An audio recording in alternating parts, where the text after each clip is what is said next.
Welcome to Red Sox Rundown at Stony Brook Field in Brewster as YD comes away with a 7-0 victory over the Whitecaps. Anthony Santinello and Mark Boyle.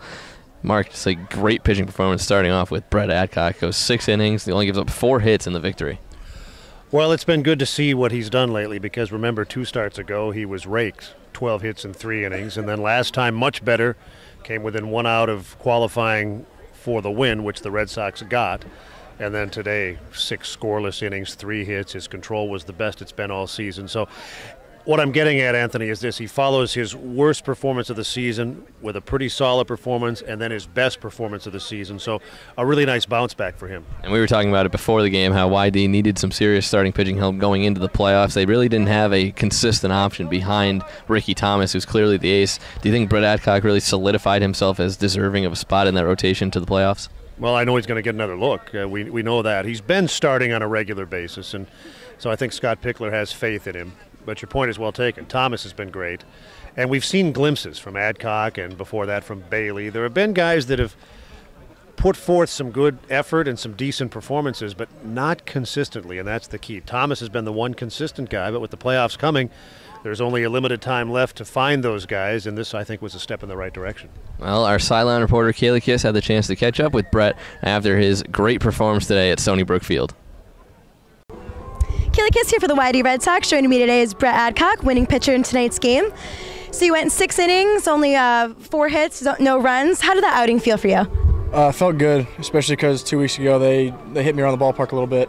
Just had to stay confident, attack the zone, and trust my pitches. So going off of that, just a few of the last starts struggled a little bit, like you mentioned. What is the mindset coming into that, facing this team again, getting ready to start fresh each game? You just got to stay confident. Just pound the zone, know that the defense is going to make great plays behind you. They're all here for a reason, just like I am. And just have confidence in them, confidence in your own self, and teamwork, get the job done. And as they did, you had early run support early in the game. Does that help you, just allowed to play your game and focus? Yeah, you just don't try to be too fine. You throw strikes and make them beat you. I mean, it's 9 against 1 every at bat. So, I mean, you just got to pound the zone and make them beat you. And that you do. So as the season starts to come to a close, how do you feel you have grown as a pitcher and how the team has grown as the summer has gone on? We're definitely have a good team chemistry. I can tell you that. We're all a bunch of clowns in here, but that definitely helps out, keeps everybody loose. And we're playing as a team right now. You just got to keep it rolling to the playoffs. Best of luck. Congratulations on today. It's been Kaylee Kiss for the YD Red Sox. And that was Kaylee Kiss with today's starting pitcher, Brett Adcock. Got the win against the Brewster Whitecaps. And now we go to the offense, Mark. 7 runs, not to be outdone by Adcock's performance, but a very solid day for the YD offense, culminating with a 2-run Gio Brusa home run in the top of the 9th inning. What did they really do well against today's starting pitcher for Brewster? Well, remember the game started with a strikeout of the side.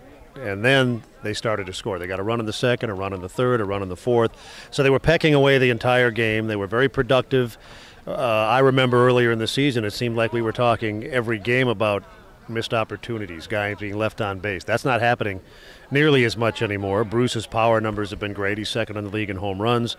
Billingsley gets on for a 16th straight game. There were some nicely executed sacrifices that kept innings alive. They worked some walks. They worked deep into some counts.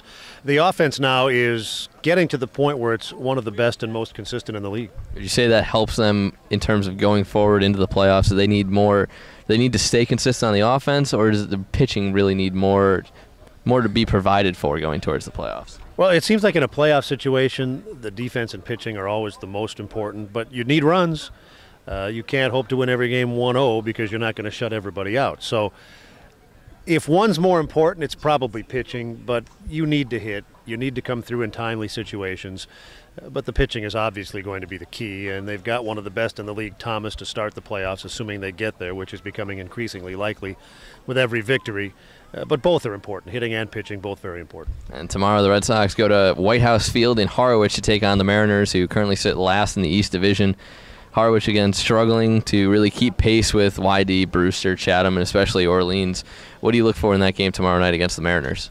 Well, with a limited number of games left, it's really hard to imagine them rallying to the point where they could grab one of those playoff spots. But still, you're in a position to push them down the ladder even a rung or two further.